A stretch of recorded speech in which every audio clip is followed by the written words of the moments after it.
আমাদের গুণ, আমাদের বাসনা, যে কাজ করেছি, সব কি একসঙ্গে মরে যায়?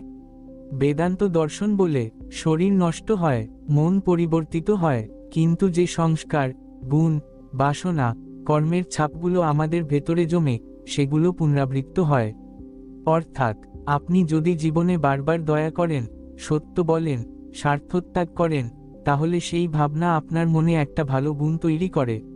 সেটা হলো সত্যগুণ। এই গুণ পুনর্জন্মে বা ভাবী জীবনেও আপনার চিন্তা কাজের দিক পরিবর্তন করে, মানে চরিত্র, জন্ম নিয়ে আসে।